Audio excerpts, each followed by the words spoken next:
नमस्ते दोस्तों, आप सबको मेरे चैनल पे स्वागत है। गधे और घोड़े में फर्क, एक प्रेरणादायक कहानी। एक छोटे से गांव में एक किसान के पास दो जानवर थे, एक गधा और एक घोड़ा।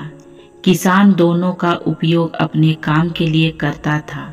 गधा रोज भारी सामान ढोता, खेतों में काम करता और किसान का पूरा साथ निभाता। दूसरी ओर घोड़ा खास अवसर पर उपयोग होता और अधिकतर समय आराम करता था।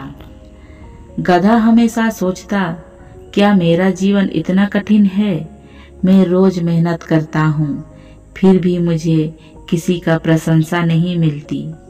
जबकि घोड़ा आराम करता है और फिर भी उसे सभी प्यार करते हैं। गधे के मन में हमेशा यह सवाल घूमता रहता, यह मेरी मेहनत का कोई मूल्य नहीं है? क्या मेरा सिर्फ काम करने के लिए पैदा हूँ?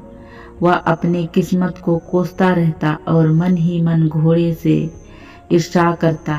उसे लगता कि किसान उसे बहुत महत्वपूर्ण देता। एक दिन गधे ने हिम्मत करके किसान से कहा, मालिक, मैं रोज मेहनत करता हूँ, लेकिन मुझे कभी आराम नहीं मिला।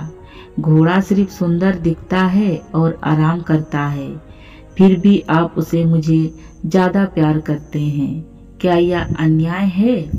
किसान मुस्कुराया और गधा से कहा, मेरे प्यारे गधे, समय आने पर तुम खुद अपने सवालों का जवाब पा लोगे। धैर्य रखो। कुछ समय बाद गांव में एक बड़ा त्योहार आया। किसान ने घोड़े को सजाया और उस पर बैठ करके जुलूस में शामिल हुआ। घोड़ा सजावट के साथ शान के पूरे गांव में आकर्षण का केंद्र बना। गधा दूर से यह सब देख रहा था और सोच रहा था, काश मैं भी घोड़े की तरह सुंदर होता। जुलूस के बाद किसान और घोड़ा दोनों थके हुए वापस लौटे। अगले दिन किसान ने देखा कि घोड़े के पैर में चोट लग गई। घोड़ा अब कुछ दिन तक चलने में असमर्थ था। अगले दिन किसान को बाजार से भारी सामान लाना था। उसने गधे को बुलाया और कहा, अब तुम्हें मेरी मदद करनी होगी। घोड़ा को चोट लगा है और मुझे तुम पर पूरा भरोसा है। गधे ने पूरा सामान ढोया और किसान के सभी काम पूरा किया। किसान ने गधे को प्यार से थपथपाया और कहा, तुम मेरी असली ताकत हो। तुम्हारी मेहनत के बिना मेरा और कोई काम नहीं चलता। घोड़ा त्योहारों में सुंदर के लिए है, लेकिन तुम्हारी मेहनत तो हमारे जीवन की असली नींव है।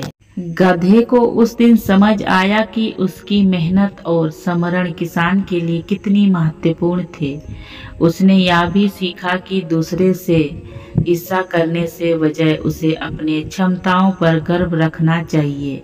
घोड़े की भूमिका अलग थी, लेकिन गधे की भूमिका अधिक महत्वपूर्ण थी। इस कहानी से हमें यह सीख मिलती है कि हर किसी का जीवन में अपना अपना महत्वपूर्ण का उद्देश्य होता है। हमें अपनी लक्ष्य और गुणों का पहचान चाहिए और अपनी मेहनत पर गर्व होना चाहिए। दूसरों से तुलना करके हमें अपनी खुशियों को खो देते हैं। हर व्यक्ति का यही परिमाण की भूमिका अलग होती है और सबकी अपनी अहमियत होती है। इस कहानी का सर यही है कि असली मूल्य हमारी सुंदरता या आराम में नहीं, बल्कि मेहनत और समरण में है। जीवन में सफलता वही होता है जो अपने काम और कर्तव्य को समझकर उसे पूरी ईमानदारी से निभाता है।